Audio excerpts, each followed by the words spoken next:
कर्मों का हिसाब। अस्पताल में एक कोरोना पेशेंट का केस आया। मरीज बेहद सीरियस था।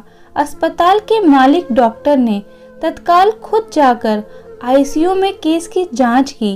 2-3 घंटे के ऑपरेशन के बाद डॉक्टर बाहर आया और अपने स्टाफ को कहा कि इस व्यक्ति को किसी प्रकार की कमी या तकलीफ ना हो और उससे इलाज व दवा के पैसे ना लेने के लिए भी कहा। मरीज तकरीबन 15 दिन तक मरीज अस्पताल में रहा। जब बिल्कुल ठीक हो गया और उसको डिस्चार्ज करने का दिन आया तो उस मरीज का तकरीबन 2.5 लाख रुपए का बिल अस्पताल के मालिक और डॉक्टर की टेबल पर आया। डॉक्टर ने अपने अकाउंट मैनेजर को बुला करके कहा, इस व्यक्ति से एक पैसे भी नहीं लेना है। ऐसा करो, तुम उस मरीज को लेकर मेरे चैम्बर में आओ। मरीज व्हील चेयर पर चैम्बर में लाया गया। डॉक्टर ने मरीज से पूछा, भाई मुझे पहचानते हो? मरीज ने कहा, लगता तो है कि मैंने आपको कहीं देखा है। डॉक्टर ने कहा, याद करो, अंदाजन 2 साल पहले सूर्यास्त के समय शहर से दूर उस जंगल में तुमने एक गाड़ी ठीक की थी। उस रोज मैं परिवार सहित पिकनिक मनाकर लौट रहा था कि अचानक कार में से धुआं निकलने लगा और गाड़ी बंद हो गई। कार एक तरफ खड़ी कर हम लोगों ने चालू करने की कोशिश की, परंतु कार चालू नहीं हुई। अंधेरा थोड़ा थोड़ा घिरने लगा था। चारों ओर जंगल और सुनसान था। परिवार के हर सदस्य के चेहरे पर चिंता और भय की लकीरें दिखने लगी थी और सब भगवान से प्रार्थना कर रहे थे कि कोई मदद मिल जाए। थोड़ी ही देर में चमत्कार हुआ। बाइक के ऊपर तुम आते दिखाई पड़े। हम सब ने दया की नजर से हाथ ऊंचा करके तुमको रुकने का इशारा किया। तुमने बाइक खड़ी करके हमारी परेशानी का कारण पूछा।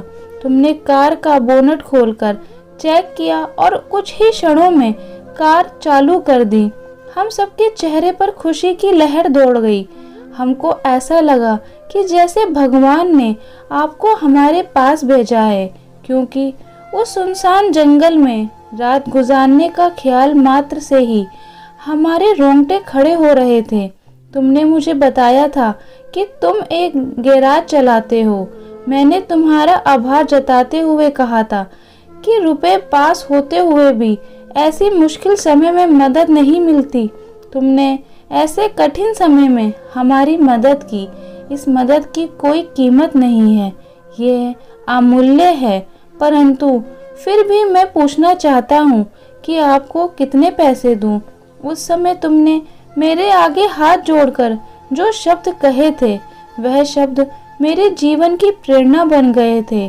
तुमने कहा था कि मेरा नियम और सिद्धांत है कि मैं मुश्किल में पड़े व्यक्ति की मदद के बदले कभी कुछ नहीं लेता। इस मजदूरी का हिसाब भगवान रखते हैं। उसी दिन मैंने सोचा कि जब एक सामान्य आय का व्यक्ति इस प्रकार के उच्च विचार रख सकता है और उनका संकल्प पूर्वक पालन कर सकता है, तो मैं क्यों नहीं कर सकता। और मैंने भी अपने जीवन में यही संकल्प ले लिया है। 2 साल हो गए हैं, मुझे कभी कोई कमी नहीं पड़ी। अपेक्षा पहले से भी अधिक मिल रहा है।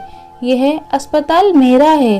तुम यहाँ मेरे मेहमान हो और तुम्हारे ही बताए हुए नियम के अनुसार मैं तुमसे कुछ भी नहीं ले सकता। ये तो भगवान की कृपा है कि उसने मुझे ऐसी प्रेरणा देने वाले व्यक्ति की सेवा करने का मौका मुझे दिया। ऊपर वाले ने तुम्हारी मजदूरी का हिसाब रखा और वो हिसाब आज उसने चुका दिया। मेरी मजदूरी का हिसाब भी ऊपर वाला रखेगा और कभी जब मुझे जरूरत होगी वो जरूर चुका देगा। डॉक्टर ने मरीज से कहा, तुम आराम से घर जाओ और कभी भी कोई तकलीफ हो तो बिना संकोच के मेरे पास आ सकते हो।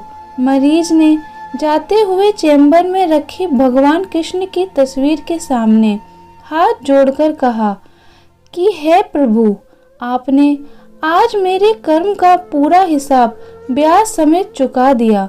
धन्यवाद दोस्तों। अगर ये छोटी सी कहानी आपको पसंद आई हो तो चैनल को लाइक, शेयर और सब्सक्राइब करना ना भूलें। कहानी को पूरा सुनने के लिए आपका बहुत बहुत धन्यवाद।